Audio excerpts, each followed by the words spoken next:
Hi friends, காலை வணக்கம். வாங்க ப்ளீட்டடில் ஒரு ஸ்கொயர் நாட் ஒன்று பார்க்கலாம். சரிங்களா? அதுக்கு வந்து நான் என்ன எடுத்திருக்கேன்னாக்கா, ஒரு 2 இன்ச் அகலத்துக்கு வந்து ஒரு ரிப்பன் மாதிரி வந்துட்டு ஒரு 15 இன்ச் லென்த்துக்கு ஒரு பீஸ் கட் பண்ணி எடுத்திருக்கேன். அதை அப்படியே வந்துட்டு 2ஆக ஃபோல்ட் பண்ணிவிட்டு ஒரு ஸ்டிச்சிங் போட்டுக்கலாம். ஒரு ஸ்டிச்சிங் போட்டுட்டு அதுக்கப்புறம் என்ன பண்ணலாம், அது ஃபுல்லுத்தையும் வந்துட்டு ஒரு சின்னதாக ஃப்ளீட்ஸ் கொடுத்துடலாம். ஃப்ளீட்ஸ் கொடுத்து வந்துட்டு நம்ம அப்படியே எடுத்து ஓரம் வச்சுட்டு அதுக்கப்புறம் நம்ம என்ன பண்ணுறோன்னு பார்த்தீங்கன்னா வந்துட்டு ஒரு 3 இன்ச் அகலத்துக்கு 3 இன்ச்சு நமக்கு எவ்வளோ பெருசாக நமக்கு வந்து அந்த ஸ்கொயர் நாட் வேணுமோ, அந்த டிசைன் வேணுமோ அந்த அளவுக்கு நம்ம அகலம் எடுத்துக்கலாம். அதாவது இதுக்கு மேலே தேவையில்லை, இதுக்கு கம்மியாக குறைச்சலாக வேணுனாலும் கம்மி பண்ணிக்கலாம். இப்போ வந்து பார்த்திங்கன்னா நான் வந்துட்டு ஒரு 3 இன்ச்சு 3 இன்ச்சில் வந்து ஒரு அகலத்துக்கு அதே வந்து அப்படியே டபுள் பண்ணிக்கோங்க. இப்போ 3 இன்ச் அகலம் எடுக்கிறீங்கன்னா 6 இன்ச் நீட் எடுங்க. அதே வந்துட்டு இல்லை எனக்கு இன்னும் நல்லா கொஞ்சம் பெருசாக இருந்தால் நல்லாயிருக்கும் அப்படின்னாக்கா வந்துட்டு நீங்கள் ஒரு 3 இன்ச் எடுக்கிறீங்கன்னா 7 இன்ச் லென்த் எடுத்துக்கோங்க.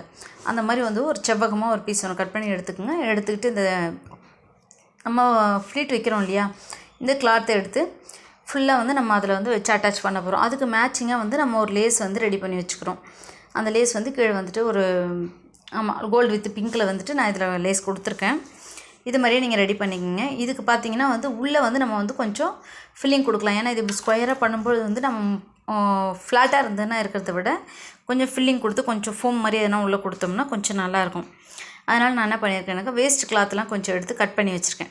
இப்போ நம்ம கட் பண்ணி போடுவோம் இல்லைங்களா, அந்த கிளாத் தான், வேறு ஒன்றும் இல்லை. அதை வந்து நம்ம கொஞ்சம் நைஸாக கட் பண்ணி எடுத்துக்கிட்டு அதை நம்ம ரெடி பண்ணி வச்சுக்கலாம். இப்போ நான் என்ன பண்ணியிருக்கேன், இப்போ அந்த த்ரெட்டை வச்சு நான் பேக் சைடு திருப்பி நான் உள் சைடாக வச்சுட்டு ஒரு ஸ்டிச் போட்டுட்டு இப்போ கீழே ஃபுல்லாகவே ஓப்பனில் தான் இருக்குது. நமக்கு அந்த ஓப்பன் வழியாக வந்துட்டு நம்ம அந்த வேஸ்ட்டு கிளாத் சொன்னோம் இல்லைங்களா, அந்த கிளாத் எல்லாத்தையும் வந்து ஃபில்லிங் பண்ணிவிட்டு அந்த லேஸ் மேலேயே ஒரு ஸ்டிச்சஸ் போட்டுட்டோம்னா இது ரெடி ஆகிடும்.